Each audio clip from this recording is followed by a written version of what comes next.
ਪਿੱਛੇ ਪਿੱਛੇ ਤੁਰਦੀ ਆ ਫੇਮ ਅੱਜ ਕੱਲ ਆਉਂਦਾ ਏ ਸਟਾਰਾਂ ਵਿੱਚ ਨੇਮ ਅੱਜ ਕੱਲ। गाइस गुड मॉर्निंग नहीं गुड इवनिंग हो चुकी है एंड ਤੁਹਾਡਾ ਭਰਾ ਤਾਂ ਸਿਰਫ लड़कों का एंड कुड़ियां का कोई भरा नहीं। तो मैं तैयार हो गया एंड मैं निकल गया हूँ जिम के लिए। एंड यार मेरे दिमाग में ना पूजा करते हुए एक ख्याल आ रहा था कि जो कि तबाही हुई है केदारनाथ में, फिर से बहुत बचाव हो गया, लेकिन इसका कसूरवार हम किसे मानेंगे? होना लिखा था जो हो गया, या लोगों के दुर्व्यवहार जो होता है वहां जाके, क्योंकि दुनिया ने उसको पिकनिक स्पॉट मान लिया।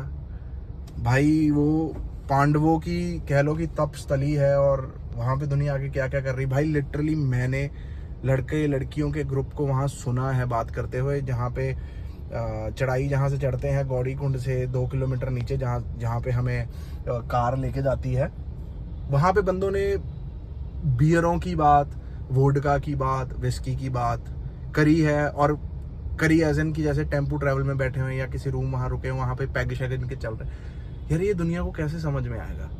इन जैसे गंदे बंदों की वजह से वो जो वहाँ पे श्रद्धालु बंदे जाते हैं, बिल्कुल सात्विक बंदे भी जाते हैं, वो भी पिसते हैं। तो आप मेरे को बताओ कि आप किस चीज़ का कसूर मानोगे? कि ये लिखा है ऐसे ही होना, कि ये बुरे कर्मों की वजह से हो रहा है? क्योंकि बुरे कर्मों का प्रारब्ध तो है ही है ना फिर गाइस, ठीक है ना? चाहे आप कुछ कर लें, कैसे भी कर लें। क्योंकि मेरे को ये बात बिल्कुल अच्छी नहीं लगती। ठीक है, आपको सेल्फी लेनी है, आप सेल्फी लें। आपको एक वीडियो निकालनी है, वीडियो निकालें। फोटो काढ़नी है, फोटो काढ़ें, लेकिन वहां पे कर्तव्य ना करें। वहां पे प्रपोजल शुरू हुए हैं गाइस, झुक झुक के एक दूसरे को प्रपोज करा जा रहा है, नाचा जा रहा है, गाया जा रहा है। मैं तो ये हमेशा जब भी अमरनाथ की यात्रा केदारनाथ की यात्रा करने जाता हूँ, मैं तो ये सब बोलता ही हूँ। लेकिन आप लोग मुझे बताएं कि ये कसूर है किसका?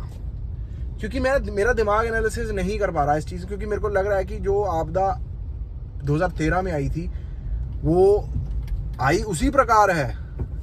अगर यही बादल उस पिछले वाले कुंड में फटा होता तो हाल वही होता जो था पहले। ये तो बस कह लो कि भगवान शिव इतने करोपे नहीं हुए एंड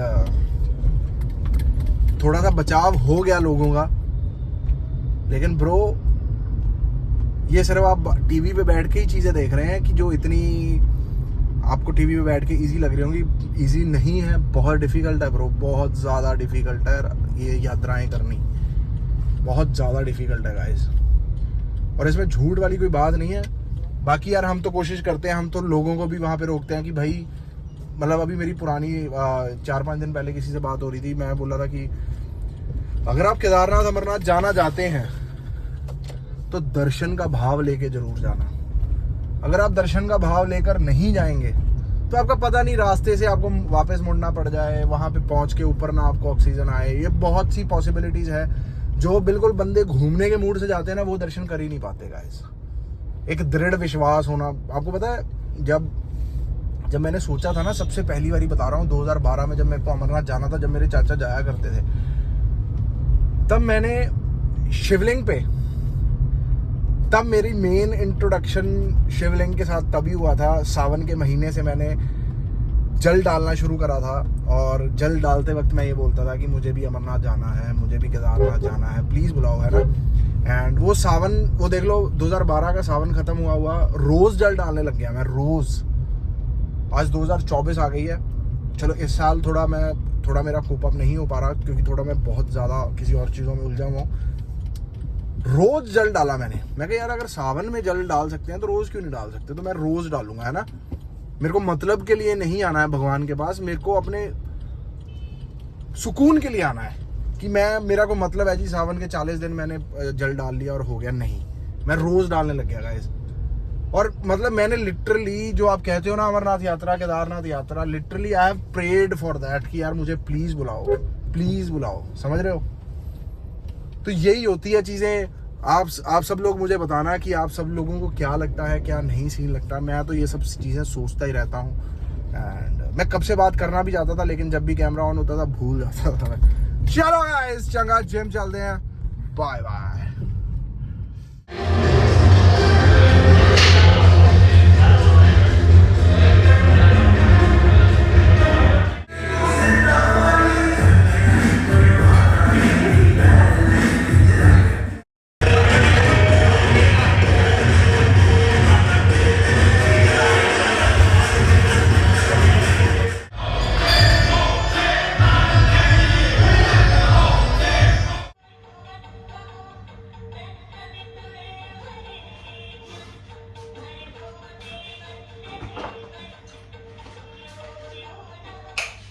कहते तो होगे, करेक्टर तो तगड़ा है ये।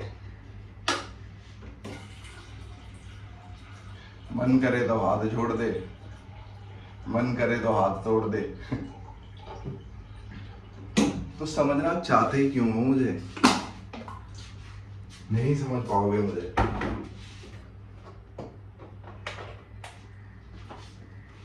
नहीं समझ पाओगे मुझे।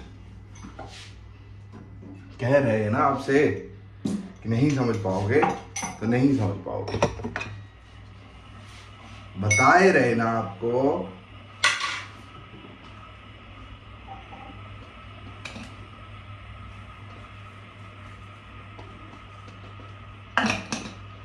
Good morning. जिम जाने का समय हो गया है, सुबह हो चुकी है मामू।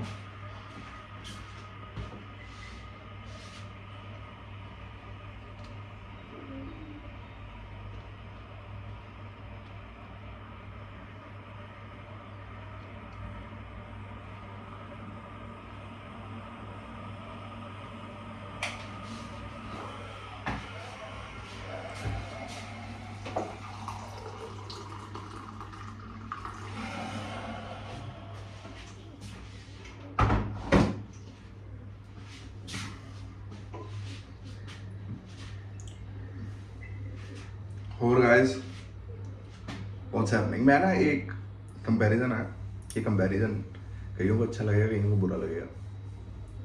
कंपैरिजन कर रहा था, जब किसी लड़के को चीज चाहिए होती है, I am talking about here male and female. आपको मैं माइंडसेट बताता हूँ कि माइंडसेट क्या है। जब किसी लड़के को चीज चाहिए होती है, सपोज करो कुछ भी हो, XYZ, तो दूसरी पार्टी जो कि फीमेल है वो मना कर देती है अपने मन के हिसाब से, भी मन नहीं कर रहा ये वो। मतलब अब सपोज करो पानी का ही गिलास हो गया ना, ले आया यार, मन नहीं कर रहा, फलाना नहीं कर रहा, चलो ठीक। लड़के जेड़े जेंट्स आ मान जाते हैं। तो दूजे पासे असी जो फीमेल की गल करिए, अगर फीमेल ने कुछ मंगाया, ठीक है, तो जेंट्स अगर ये भी बोलता रहे ना कि तू पिछली बारी मेरे लिए नहीं लेके आई थी, फिर भी वो लेके आता है। इतना जेनरस है मेल, जेंट्स बंदे इतने जेनरस है, उनको पता भी होता है कि मेरी बारी पिछली बारी इसने मेरा साथ नहीं दिया था, फिर भी वो साथ देते हैं। ये फर्क है, समझ रहे हो? तो मैं ये कहना चाहूंगा, सभी को तो नहीं, लेकिन उन जैसी फीमेल्स को निभाना सीखें। कैसे निभाई जाती है उसे निभाना सीखें।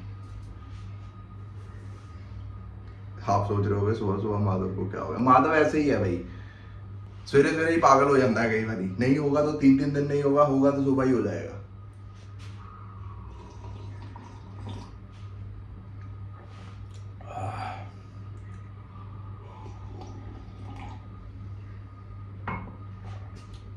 एक बारी लड़की करेगी बेबी सोना फलाना ये वो फलाना ये लड़का पेल के पैरों में।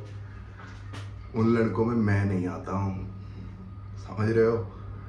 ये वो नहीं है जो सावन की झाग की तरह फिसल के पैरों में चला जाए। मैं वो नहीं, sorry I want to correct यार। लेकिन बेचारों यार, बंदों के साथ होता है ऐसा, baby you know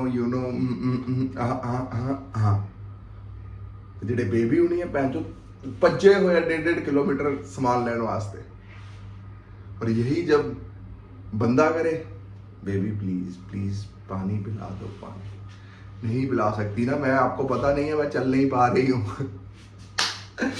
Fuck man, I am happy, I am not into this category।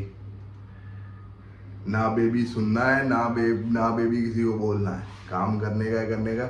खुद माँ बाप ने हमें इतना निर्भर बनाया है कि खुद काम उठ के मैं खुद कर सकता है सारा, झाड़ू से लेके, पोछे से लेके, कपड़े धोने से लेके, बर्तन धोने से लेके, जब सब कुछ मैं ही कर रहा है तो मुझे किसी का सहारा क्यों चाहिए भाई? ये बताओ ना मुझे। गुरुकुल में, जब मैं वृंदावन गुरुकुल में पढ़ा करता था, तो मेरी पनिशमेंट पता क्या होती थी? आप सोच भी नहीं सकते। एक 8 साल का लड़का क्या पनिशमेंट लेता होगा। 300 प्लेट धोनी है भाई, 300 प्लेट धोनी है। साबुन भी लगाना है, ठीक है, फिर उसको पानी से निकाल के फिर उसमें उसको फिक्स करने भी जाना है जहाँ पे सारी प्लेट्स पड़ी होती थी। 2-2, 3-3 आश्रम मिलते थे भाई झाड़ू पोछा करने के लिए। ये पनिशमेंट होती थी माधव शर्मा की। माधव शर्मा ने बहुत सेवा करी है जीवन में, लेकिन लोगों को तंग भी बहुत करा है।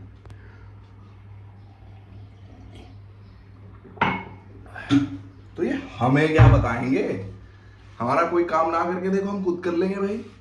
रोटी पक्की नहीं मिली, ऐसी लौनी सेक ली। जीवन में एक ही मात्र अपना एम लेके चला हूं कि निर्भर ना हूं। जितना कम से कम किसी पर निर्भर रहा हूं उतना ज्यादा मेरे लिए बढ़िया।